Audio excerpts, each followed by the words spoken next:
12वीं क्लास के सभी बच्चों को मेरा प्यारा सा नमस्कार। आज हम लोग जैक के द्वारा जारी किया गया है उनका इकोनॉमिक सेक्शन को देखेंगे। उसमें जो टॉप 30 क्वेश्चन आपको दिया है वो एग्ज़ाम की भी दृष्टि से वीवीआई है और वहाँ से आपको पता भी चलेगा कि किस लेवल का क्वेश्चन एग्ज़ाम में पूछा जाना है। तो इनमें पहला क्वेश्चन जो आप लोगों के लिए है वो बहुत ही ईजी और सरल क्वेश्चन है। क्या कहता है कि उत्पादन संभावना वक्र का ढाल गिरता है, यानी पीपीसी प्रोडक्शन पॉसिबिलिटी कर्व जो है वो किधर से किधर गिरता है। फटाक से एकदम सिंपल सा आंसर है, पहला ही सही है, बाएं से दाएं की ओर गिरता है। क्वेश्चन नंबर 2 देखेंगे। क्या कहता है कि सीमांत उपयोगिता को ज्ञात किया जा सकता है। किस परिस्थिति में हम लोग सीमांत उपयोगिता को ज्ञात कर सकते हैं, उसका फॉर्मूला दिया हुआ है। तो फटाक से बताइए, सीमांत उपयोगिता का क्या होता है? डेल्टा टी यू यानी कुल उपयोगिता में परिवर्तन की दर बटे ये परिवर्तन बटे उसकी मात्रा में परिवर्तन, दोनों में परिवर्तन करके भाग दे देंगे तो हमें मार्जिनल प्राप्त हो जाएगा, यानी सीमांत प्राप्त हो जाएगा। और नहीं तो यही याद रखेंगे, delta T U by delta Q. आगे देखते हैं, यानी ऑप्शन बी ये हमारा सही था, बी नहीं ये, दो का ये सही था। आगे 3 नंबर क्वेश्चन, ये विदाउट ऑप्शन का है क्या? नहीं, ऑप्शन नीचे है, फिगर भी नीचे है, तो थोड़ा इसको छोटा कर देते हैं। चलिए पहले क्वेश्चन पढ़ लीजिए, फिर आप लोग देखेंगे कि नीचे दिए गए रेखा चित्र में मांग की लोच पूछा है। क्या पूछा है? मांग की लोच की एक रेखा चित्र दिया हुआ है, ये कौन सी लोच को दर्शा रहा है? तो फटाक से बताइए। ऑप्शन ये आपके सामने है, क्या दिया हुआ है कि अधिक लोचदार मांग, इसको देखना है आपको, इसको कि डी से डी तक जो मांग वक्र दिया हुआ है वो दर्शा किसको रहा है, कि अधिक लोचदार दर्शा रहा है कि इकाई लोचदार जिसे सम लोचदार कहते हैं, या बेलोचदार या पूर्णतया लोचदार। तो रेखा से तो देख के लग रहा है कि ये इकाई लोचदार है, सम लोचदार है। ऐसे अगर हम लोग कर भी देख भी लेते हैं तो बिल्कुल सम लोचदार है कि जितना कीमत घटा उतना इधर मांग बढ़ गया और उतना ही बढ़ा है, ज़्यादा बढ़ा नहीं है। इस वजह से ये वैल्यू क्या हो जाएगा इसका, AD इक्वल टू 1। तो हमारा option B is the right. अगला चलेंगे 4 नंबर क्वेश्चन। क्या कहता है कि आगत को निर्गत में परिवर्तन करने की प्रक्रिया को क्या कहा जाता है? आगत को जब क्या करेंगे, आगत को निर्गत में बदलने की प्रक्रिया क्या कहलाती है? तो वही तो प्रोडक्शन कहलाती है। क्या कहलाती है? प्रोडक्शन। यानी जो हमारा कन्वर्टिंग है, इनपुट को हम आउट में पुट में बदलेंगे। ऐसे इंग्लिश में समझ लीजिए कि जो चीज़ हम लगा रहे हैं कहीं पर पूंजी, उसे फिर किसी न किसी चीज़ का उत्पादन ही करेंगे, दूसरा चीज़ तो करेंगे नहीं। तो इसलिए ऑप्शन बी सही हो जाएगा। 5 नंबर क्वेश्चन देखिए। क्या कहता है कि किसी परिवर्ती साधन जिसे हम लोग किसे दर्शाते हैं, एल का औसत उत्पादन ज्ञात करने के लिए सूत्र क्या होता है? तो कुछ नहीं, एकदम सिंपल सा, क्यू बट्टे एल, एंड टोटल क्वांटिटी को एल से भाग दे देंगे, आंसर आ जाएगा 5 का ए नंबर से। 6 नंबर क्वेश्चन देखिए। क्या कहता है, सबको देखेंगे। कहता है पूर्ति के नियम को निम्नलिखित में से कौन सा फलन प्रदर्शित करता है? यानी पूर्ति फलन का फॉर्मूला दिया हुआ है, उसे छांटना है आप लोगों को। तो बस पूर्ति में सप्लाई, और सप्लाई बराबर होता है फलन इंटू पी, प्राइस, खत्म। तो ऑप्शन ये हमारा सही है, 6 का ऑप्शन ये।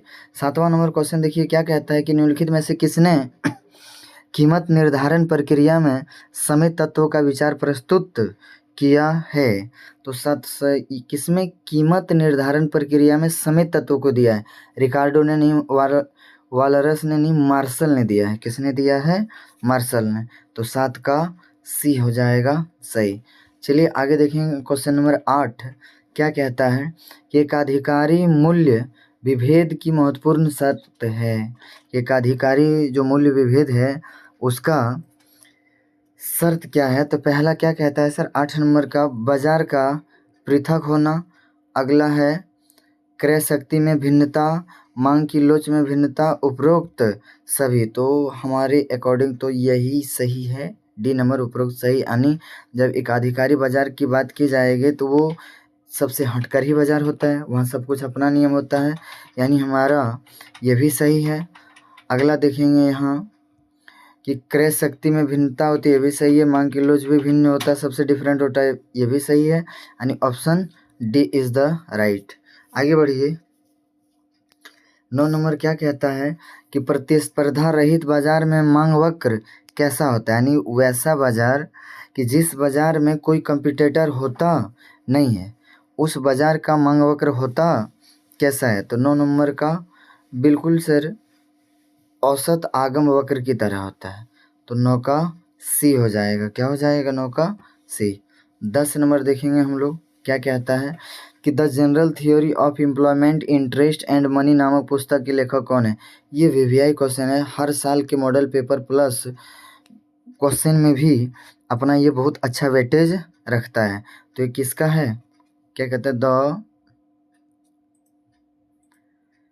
General theory of employment interest and money नामक पुस्तक के लेखक कौन है? ऑप्शन ए में दिया हुआ पिगो, बी में दिया हुआ है माल्थस, और सी में दिया हुआ जे.एम. केन्स, डी में रिकार्डो। फट से बता। तो इसका राइट आंसर हमारा हो जाएगा ऑप्शन सी, जे.एम. केन्स के द्वारा। अगर आप लोग मॉडल पेपर के भरोसे रहेंगे तो एक दो क्वेश्चन आप लोग गलत याद कर लेंगे, उसमें आपका दिया हुआ है आंसर बी माल्थस, जो गलत है सर। आप लोग सही चीज़ को याद करेंगे, जो आपको क्लास में पढ़ाया गया है उनको देखेंगे, तो परफेक्ट आंसर क्या हो जाएगा? जे.एम. केन्स। अगला चलिए 11 नंबर क्वेश्चन क्या कहता है कि किसी देश में एक दिए हुए वर्ष में उत्पादन के साधनों के द्वारा उत्पादित अंतिम वस्तु एवं सेवाओं के बाजार मूल्य को क्या कहा जाता है। तो जीडीपी कहा जाता है सर, सकल घरेलू उत्पाद। एकदम करेक्ट है ये। तो 11 का ऑप्शन ये। आगे बढ़ेंगे। क्या कहता है कि 12 number reserve bank of India की स्थापना कब हुई थी। सबसे इजी क्वेश्चन है, बता दीजिए। 1935, यानी option B is the right. आगे बढ़ेंगे। 13 नंबर क्वेश्चन कहता है कि एक खुली अर्थव्यवस्था में सामूहिक मांग के निम्न में से कौन से तत्व हैं। तो क्या हो जाएगा? उपभोग बिल्कुल है सर, निवेश बिल्कुल है, और सी सरकारी व्यय एवं शुद्ध निर्यात ये भी है। तो उपरोक्त सभी हमारा सही आंसर हो जाएगा, यानी option D is the right. आगे बढ़ेंगे सर। 14 नंबर क्वेश्चन कहता है कि निम्नलिखित में से वास्तविक निवेश क्या है, यानी रियल इन्वेस्टमेंट क्या होता है। तो 14 नंबर, क्या शेयर खरीदना? सर नहीं। दूसरा, पुरानी फैक्ट्री खरीदना? नहीं। भवन का निर्माण करना, या बैंक में जमा खाता खोलना। तो क्वेश्चन को एक बार फिर से पढ़ लिया जाए। क्या कह रहा है कि आपको वास्तविक निवेश को ढूंढना है, रियल इन्वेस्टमेंट को। तो शेयर खरीदना तो रियल इन्वेस्टमेंट नहीं है। दूसरा है पुरानी फैक्ट्री खरीदना, ये भी नहीं है। भवनों का निर्माण करना, ये कंस्ट्रक्शन ऑफ बिल्डिंग, इसका सर रियल निवेश का हिस्सा होता है। तो सी नंबर राइट हो जाएगा। आगे देखिए 15 नंबर क्वेश्चन क्या कहता है कि भारतीय संविधान के किस अनुच्छेद का संबंध बजट से है। यानी हमारे संविधान में जो अनुच्छेद है उसके अनुसार किस आर्टिकल के अनुसार सर जो है बजट प्रस्तुत की जाती है। तो 15 नंबर का क्या हो जाएगा? डी, अनुच्छेद 112। 16वां नंबर क्वेश्चन देखिए, कहता दीर्घ काल में एक प्रतियोगी फर्म उत्पादन बंद कर देगा। कौन सी परिस्थिति में? 4 सिचुएशन दिया हुआ है। किस सिचुएशन में दीर्घ काल में प्रतियोगी फर्म, जो कॉम्पिटिटिव फर्म होता है, वो अपना उत्पादन बंद कर देगा। तो वो परिस्थिति बताएंगे आप लोग कौन सा। कि पहला नहीं, गलत। P ग्रेटर देन MC गलत, P ग्रेटर देन AC भी गलत, P इक्वल टू AC गलत। इन तीनों परिस्थिति में फर्म जो है अपने आप को जीवित रख सकता है, लेकिन P लेस देन AC हो जाएगा। इस परिस्थिति में जीवित अपने आप को नहीं रख सकता है, उस समय वो अपना उत्पादन बंद कर देगा। तो ये क्या हो जाएगा हमारा? Option D is the right. यानी कहने का तात्पर्य है कि जितना वस्तु का कीमत है उससे ज़्यादा उसका खर्च हो रहा है उसे उत्पादन करने में। मान लीजिए एक वस्तु बाज़ार में 10 रुपये में बिक रहा है, लेकिन उसे बनाने में 15 रुपये या 12 रुपये लग जा रहा है, तो कोई 2 रुपये 5 रुपये घाटा सह के क्यों बनाएगा वस्तु को? उसे बनाएगा ही नहीं। तो option D is the right. 17वां नंबर क्वेश्चन देखिए क्या कह रहा है कि प्रत्यक्ष कर के अंतर्गत निम्न में से किसे शामिल किया जाता है। प्रत्यक्ष कर के अकॉर्डिंग शामिल किसे किया जाता है, फट से बताएंगे। तो ऐसे देखिए, प्रत्यक्ष कर का तो ऐसा दूसरा नाम ही होता है आयकर। ठीक है, प्रत्यक्ष कर का दूसरा नाम क्या होता है, आयकर। तो आयकर शामिल होना तो निश्चित है। अब रह गया कि हमारे पास 3 ऑप्शन और भी है, तो वो तीनों ऑप्शन बी के अतिरिक्त जो हमारे पास 3 ऑप्शन है उसका क्या फॉर्मेशन है। एक है हमारे पास उपहार कर। उपहार कर भी अप्रत्यक्ष कर में शामिल किया जा सकता है। तो ए सही लग रहा है, बी तो सही है ही, ये पहले से ही सही है। बिक्री कर नहीं होता शामिल इसमें, बिक्री कर अप्रत्यक्ष कर के अंतर्गत आता है। तो हमारा ए प्लस बी दोनों इसमें अटैच्ड हो जाएगा। तो ऑप्शन डी हमारा क्या हो जाएगा, सही हो जाएगा। यानी इस प्रश्न का आंसर क्या हो जाएगा, ऑप्शन डी। 18वां नंबर प्रश्न देखिए क्या कहता है, अंतर्राष्ट्रीय मुद्रा कोष की स्थापना कब हुई। यानी IMF की स्थापना, इंटरनेशनल मॉनेटरी फंड का ये जो है इस्टेब्लिश्ड कब हुआ था। तो अकॉर्डिंग टू JCRT जो आंसर दिया गया है वो 1861 है, लेकिन वो गलत है। आपका सही आंसर हो जाएगा 1944। यानी A is the perfect answer. इसका आंसर क्या हो जाएगा, ए। चलिए 19वां नंबर क्वेश्चन देखिए क्या कहता है कि निम्न में से किस परिस्थिति में मुद्रा की पूर्ति में कमी हो सकती है। यानी कौन सा सिचुएशन है जिस सिचुएशन में मुद्रा हमारे मार्केट से घट सकती है। तो बैंक दर में कमी, पहला ही ऑप्शन सही है, आगे देखने की जरूरत नहीं है। आगे देखते हैं क्या कहता है। 20वां नंबर कहता भारत में वित्तीय वर्ष की कला अवधि है। यानी हमारा जो फिनेंशियल ईयर होता है, जिस ईयर का हम लोग बजट प्रस्तुत करते हैं उसका तिथि कब से कब तक होता है। याद रखेंगे 1 अप्रैल से 31 मार्च तक का होता है। कब से कब तक का होता है, 1 अप्रैल से 31 मार्च तक का। आगे हम लोग देखेंगे पूंजीवादी अर्थव्यवस्था के संबंध में निम्नलिखित में से कौन सा कथन सत्य है। यानी पूंजीवादी अर्थव्यवस्था कौन सा, कैपिटलिस्ट इकोनॉमिक के बारे में देखेंगे कौन सा कथन सत्य है। तो चल यहाँ है ऑप्शन, देखिए पहला क्या कहता है कि उत्पादन के साधनों पर निजी स्वामित्व। दूसरा क्या कहता है कि उत्पादन के उद्देश्य से जन कल्याण, सरकार का पूर्ण हस्तक्षेप या श्रमिकों की सेवा का क्रय विक्रय संभव नहीं होना। तो ये 4 ऑप्शन है, फटाक से आप लोग बताइए कि किसके अगेंस्ट, पूंजीवादी के लिए कौन सा सत्य है, फट से बता दीजिए आंसर। तो पूंजीवादी के लिए क्या होता है, पूंजीवादी हम लोग एक तरह से बोल सकते हैं इसको प्राइवेट इकोनॉमी भी।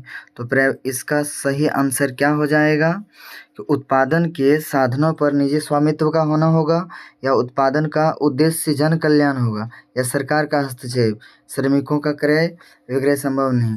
तो ये आंसर भी आपका जैक के मॉडल पेपर के अकॉर्डिंग गलत आंसर दिया हुआ है, आप लोग बचेंगे। इसका परफेक्ट आंसर हो जाएगा ऑप्शन ए, जबकि जैक दिया हुआ ऑप्शन सी कि जो पूंजीवादी अर्थव्यवस्था होता है उसमें सरकार का कोई विशेष हस्तक्षेप नहीं होता है। तो ये गलत हो जाएगा, ऑप्शन ए हमारा सही हो जाएगा। आगे बढ़ते हैं, क्या कहता है कि 22वां नंबर क्वेश्चन हमारे पास है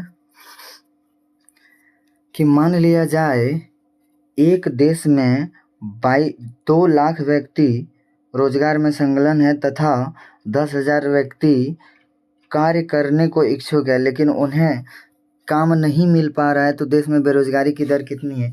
ये क्वेश्चन पहले भी आप लोग को करा चुके हैं वीडियो फर्स्ट या सेकेंड में, जब फर्स्ट प्रैक्टिस या सेकेंड प्रैक्टिस कराए उसी समय। तो पहले हम लोग देखेंगे कि इसका दर कैसे निकाला जाता है। टोटल कितना है, 2 लाख। तो 2 लाख को हम लोग नीचे लिखेंगे, चलिए लिख दिए 2 लाख को नीचे। अब आखिर इसमें 1 2 3 4 5 लिख दिए। अब रह गया कि कितना बेरोजगार है, उनमें से काम नहीं मिल पा रहा है 10,000 को। और प्रतिशत में लाने के लिए हम लोग क्या करते हैं, 100 से गुना करते हैं। तो 2 जीरो यहाँ से कटा, 2 जीरो यहाँ का कट गया। उसी प्रकार 3 जीरो यहाँ से कटा और 3 0 यहाँ का भी कट गया, और ये एक बार में ये 5 बार में कट गया, तो हमारा दर क्या हो गया? 5%। सही आंसर क्या हो जाएगा? 5%। इसका सही आंसर हो जाएगा 5%, यानी 22 का सी। अब क्वेश्चन नंबर 23 क्या कहता है? 23 नंबर की मुद्रा के एस्थेटिक और गत्यात्मक कार्यों का विभाजन किसने किया था? तो मुद्रा के एस्थेटिक और गत्यात्मक कार्यों का विभाजन किसने किया था? पॉल एजिंग ने किया था। याद रखेंगे किसने किया था? पॉल एजिंग ने। आगे बढ़िए, 24 नंबर क्वेश्चन देखिए क्या कहता है कि आय के वृत्ताकार प्रवाह मॉडल में विक्रेता से क्रेता की ओर, किधर से? विक्रेता से क्रेता की ओर वस्तुओं और सेवाओं के प्रवाह को क्या कहा जाता है? तो इसे वास्तविक प्रवाह कहा जाता है। Option B is the right. आगे बढ़ेंगे हम लोग, 25वां नंबर क्वेश्चन देखेंगे कि मुद्रा ने दूर किया है। मुद्रा ने क्या किया है? दूर किया है किन चीज़ों को? सामाजिक बुराइयों को नहीं, गलत है। आर्थिक बुराइयों को नहीं, सरकारी समस्याओं को नहीं, वस्तु विनिमय प्रणाली की कठिनाइयों को मुद्रा ने मुख्य रूप से दूर किया। कि जो समस्या वस्तु विनिमय प्रणाली के अंतर्गत आता था, उन सारी समस्याओं का समाधान किसने दिया? मुद्रा ने दिया। तो option D is the right. चलिए 26 नंबर क्वेश्चन क्या कहता है कि आय के संतुलन स्तर पर क्या होता है? फटाक से देखेंगे तो बचत और निवेश बराबर होता है। हमको आगे देखने की ज़रूरत ही नहीं है आप लोगों को, ऑप्शन ए ही सही है, यानी option A is the right. जब आय का संतुलन स्तर देखा जाता है तो उसमें बचत और निवेश दोनों क्या होता है? बराबर होता है। तो ये जो 3 ऑप्शन है इसका ये देखने की ज़रूरत नहीं है। अब 27वां नंबर क्वेश्चन हम लोग देखते हैं कि निम्नलिखित में से विनिमय का एक सर्वमान्य माध्यम कौन सा है? इससे आसान तो कोई क्वेश्चन हो ही नहीं सकता है। कोई ऑप्शन नहीं देखेंगे, डायरेक्ट खोजेंगे मुद्रा कहाँ है। कि विनिमय का बात जैसे ही आए उसमें सबसे सर्वश्रेष्ठ जो भूमिका है वो किसकी है? मुद्रा की है सर। चलिए क्वेश्चन नंबर 28 देखिए, कहता पूर्ण प्रतियोगी बाजार में फर्मों की संख्या होती है। जो फुल्ली कॉम्पिटिटिव मार्केट होता है वहाँ फर्म कितनी संख्या में हो सकता है? तो सर अनेकों संख्या में। तो अनेक कहाँ पर है? अनेक नहीं है, तो अत्यधिक है। तो option D is the right. 29 number question क्या कहता है देखिए, कहता निम्न में से समग्र मांग एक घटक नहीं है। समग्र मांग इस आखिर किसका घटक नहीं है? याद रखिएगा, समग्र मांग में हमारा उपभोग भी होता है, निवेश भी होता है और निवल निर्यात भी होता है। वित्तीय परिसंपत्तियों पर व्यय नहीं होता है। तो नहीं वाला नहीं से रिलेट करेंगे। कौन वाला किससे? नहीं वाला नहीं से रिलेट हम लोग कर देंगे। तो जब तो उस से संबंधित हमारा आंसर क्या हो जाएगा? ऑप्शन डी, यानी ऑप्शन डी हो जाएगा हमारा करेक्ट। आगे बढ़ेंगे, 30वां और आज का लास्ट प्रश्न। तो 30 नंबर का सर आंसर देखेंगे क्या कहता है कि विदेशी विनिमय दर क्या है? तो नॉर्मल सी है सर कि वस्तु की वस्तु में कीमत नहीं सर, विनिमय दर की बात कर रहा है तो वस्तु की मुद्रा में नहीं, मुद्रा की वस्तु में नहीं, देसी मुद्रा की विदेशी मुद्रा में कीमत जो होगा वही हमारा क्या कहलाएगा? विदेशी विनिमय दर कहलाएगा। तो ऑप्शन डी यानी यही है सही। तो चलिए ये 30 क्वेश्चन का डिस्कस हम लोग किए जो हमारे JCRT द्वारा जारी किया गया था। लेकिन आप लोग थोड़ा संभल के, जो डायरेक्ट मॉडल पेपर ही सिर्फ पढ़ रहे हैं उसमें मिनिमम 4 से 5 क्वेश्चन तो अभी हम आप लोगों को बता चुके कि जो गलत आंसर दिया हुआ है वो बच करके अपना वेरिफिकेशन करके और देख लेंगे, सही जानकारी लेके ही आंसर याद करेंगे। ऐसे बेइंतहा आंसर याद करेंगे नहीं तो फंस जाएंगे आप लोग। तो चलिए इसके बाद फिर इकोनॉमिक्स के अगले पार्ट परसों आप लोगों के लिए आएगा, कल इंग्लिश का आएगा। तब तक के लिए इसे देखिए, समझिए, पढ़िए। फिर मिलते हैं अगले वीडियो में, तब तक के लिए